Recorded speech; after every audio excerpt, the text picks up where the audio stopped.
里抓阄分地时，我正要下手，眼前却突然飘出了字幕。可怜的男主根本就不知道，他爸妈留了金子给他，就埋在自家后面的那块地里。听说那块埋金子的地被男主未婚妻暗箱操作给了白月光，他俩后来还合伙绿了男主。没错，女主把那张签折成了三角形，让白月光抽走了。男主实在太惨了。我茫然低头，木盒子里竟真的有一张折成三角形的纸片。前面的别剧透啊，我才刚开始看呢。这到底是什么呀？搞什么呀？还抽不抽了？快点了，大家伙都还等着呢。我顾不上这些字幕的真假，心慌意乱间一咬它，直接抓起了那张三角形的纸片。萧凡家5号地，5号地正是我家后院的那块地。难道那块地真能挖出金子？男主怎么抽到了？突然开窍了，重生觉醒了吗？咦，这剧情还会变吗？我回到人群里，一眼便看到柳如烟紧绷着面庞。可怜的男主就这么被女主耗了一辈子。听说女主一边拖着男主，一边与白月光在外面厮混，甚至还把他和白月光的私生子都丢给男主养。他们在说什么？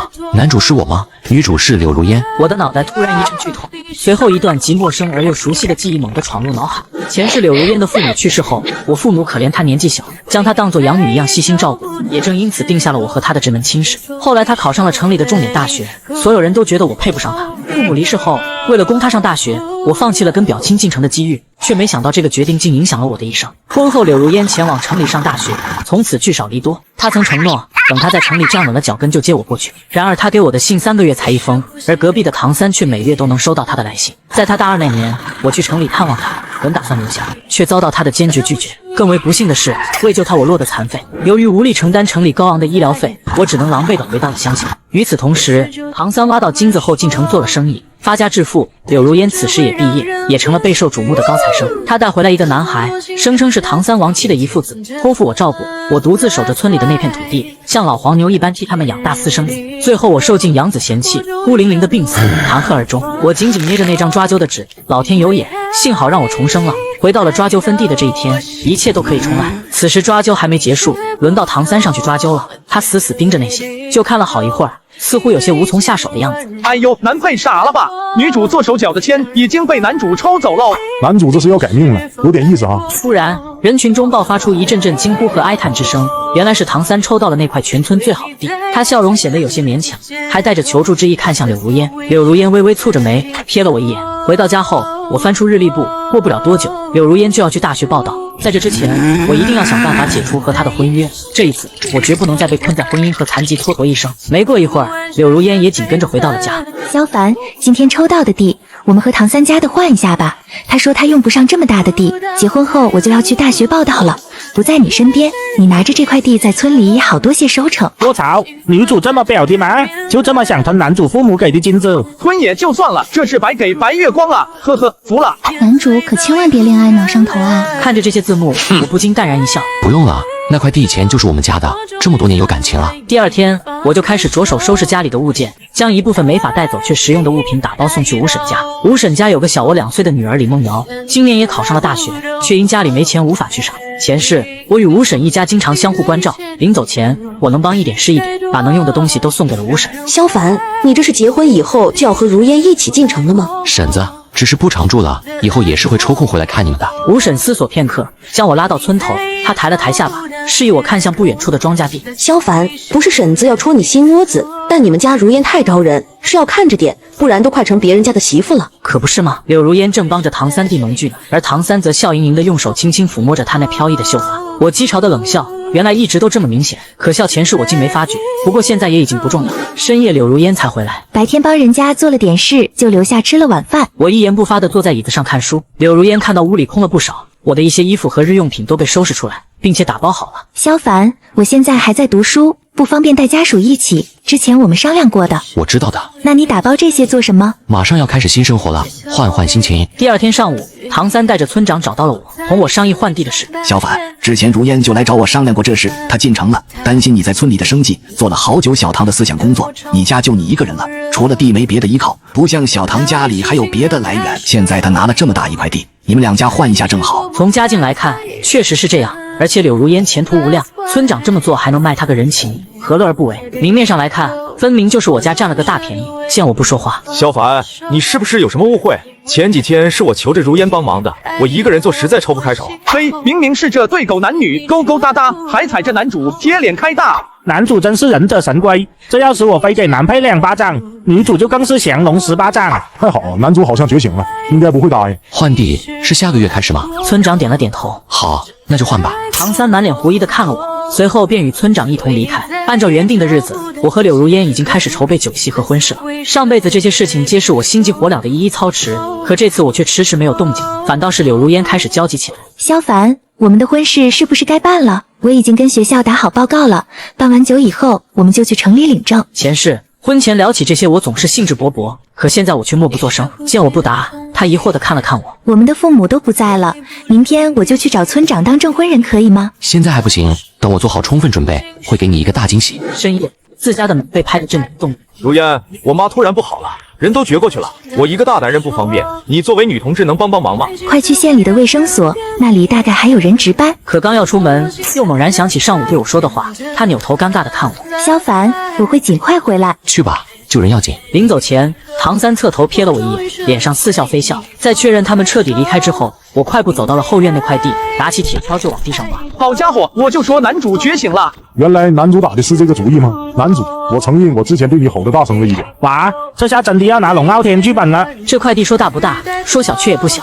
柳如烟睡得浅，她在家时我没办法行动，根本不知道父母将东西埋在了哪里，害怕这一夜都挖不到，前功尽弃。我终于忍不住大声求助。如果你们一直在的话，能不能告诉我，我想要找的东西到底在哪里？拜托了。他在和谁说话？现在根本没人啊！剧情不会要转灵异去了吧？怕怕。就是你们那些字幕，我知道你们一直都在看着我，还告诉了我那张三角形的纸签才是我应该抽的地，下面有父母留给我的金子。这些字幕短暂的消失后，突然爆炸一样的增长，好像是在比较后面的位置。我去看了，仔细比对了一下，在稻草人附近。男主，你就靠稻草人的位置前后左右挖了4个。哇塞，头一回见人直播挖金子，还能现场指导，这也太刺激了吧！谢谢大家。我挥舞铁锹的力气更大，一锹一锹地挖着，即便挖到掌心里磨出血，也不敢有丝毫停歇，因为我深知这不仅仅是父母的遗物，更是足以颠覆我命运的重要资本。下一秒，忽然传来一声异响，爆了！妈呀，青色传说！我的心情简直比自己挖到金子都激动。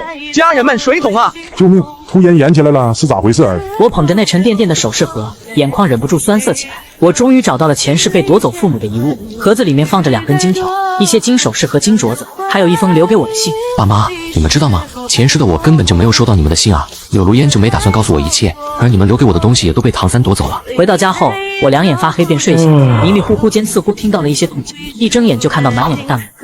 男主，快起来啊！都什么时候，你还睡？再睡就完球了。男主，你可长点心吧，做事都做不干净，蠢得要死。楼上的嘴巴放干净点，谁知道女主会提前回来呀？挖了一晚上本来就很累了。突然下一秒，柳如烟的声音从房门外传来。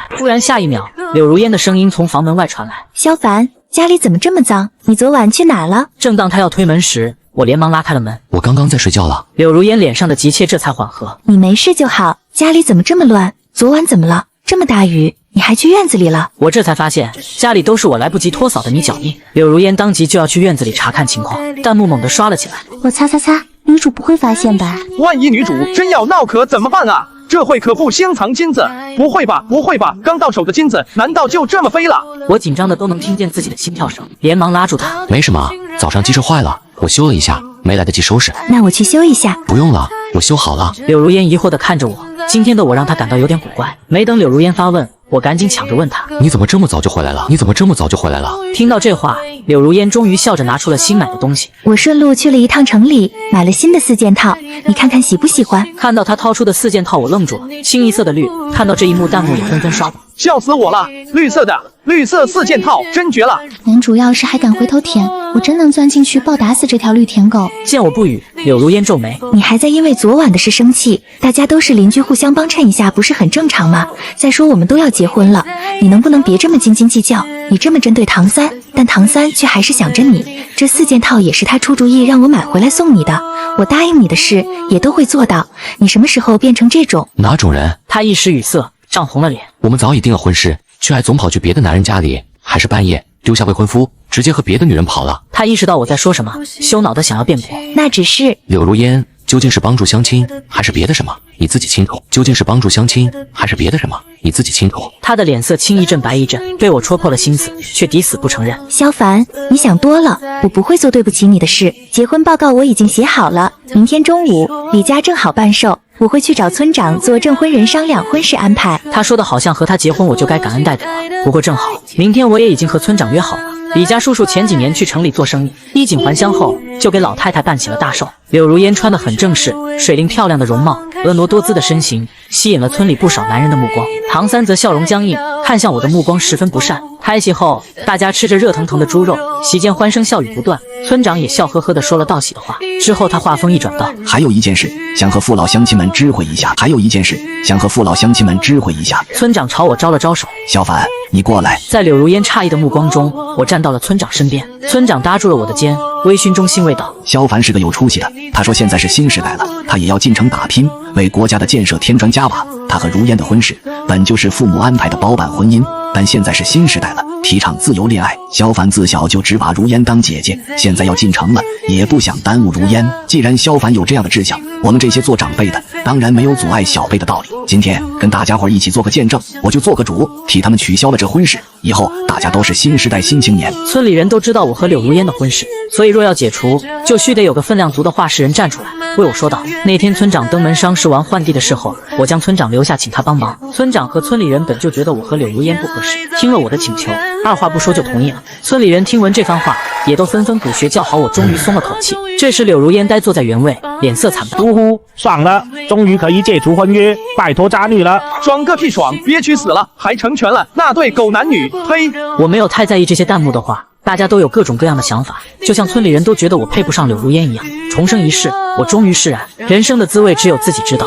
回到家里，就听柳如烟对着我吼道：“萧凡，你这是什么意思？”我收拾着自己的东西，漫不经心地回答：“就是你听到的那样。如烟，我一直都只是把你当姐姐而已。”柳如烟顿时愣在了原地，面无血色。我们不是。呵，真可笑。前世明明是他说只把我当弟弟，那现在我只把他当姐姐，他到底还有什么不满意的呢？上一世的子弹正中，这一世的没心，爽！好耶，男主终于支棱起来了。父母过世后，柳如烟确实也曾扶持着我，走过一段非常艰难的时光。她像个大姐姐一样挑起家庭的重担，耕田种地养活我，为我的生活精打细算。后来她进了城，赚到的不少钱也都寄给了我，供我生活无忧。她也曾给我支起过一个小小的家，让我一个孤儿不受欺凌，活得安稳。所以前世我才会这么死心塌地的为她守了一辈子。但现在我们都两清了，祝你和唐三百年好合。第二天天刚亮，我就带上所有东西，跟着李叔一起进了城。我知道，在这个时代，这片土地上拥有无限的机会，并且我也不是一个人。这些弹幕虽然旁观着我的人生，但也给我提供了很多帮助。我学着弹幕说的去进货摆摊，进货时要和别人争抢货物，叫卖时要比谁的嗓门更大。我每天都累得倒头就睡，却很珍惜这样来之不易的生活，远比前世无尽的守望要充实太多。来城里的第1个月，我就赚到了在村里1年都挣不到的钱。我将这些钱分别寄给了吴婶和村长，还给他们写了信。我让吴婶拿着这些钱，让李梦瑶去她考上的大学报道。我告诉她，这不仅仅是对他们的感谢，更是对李梦瑶的投资。等到李梦瑶名校毕业，一定要来我的公司帮我做事。信发出去后，柳如烟大概也打听到了我的地址，她开始写信联系我。萧凡，和你取消婚约后，我觉得哪里都不对劲。上了大学后，我想了很久才发现，我早就没有将你只当做弟弟了。他解释他和唐三什么都没有，让我不要误会，还问我能不能再给他一次机会。柳如烟时常会寄来信给我，他还说他将后院那块地换了回来，如果我想回去，可以随时去看。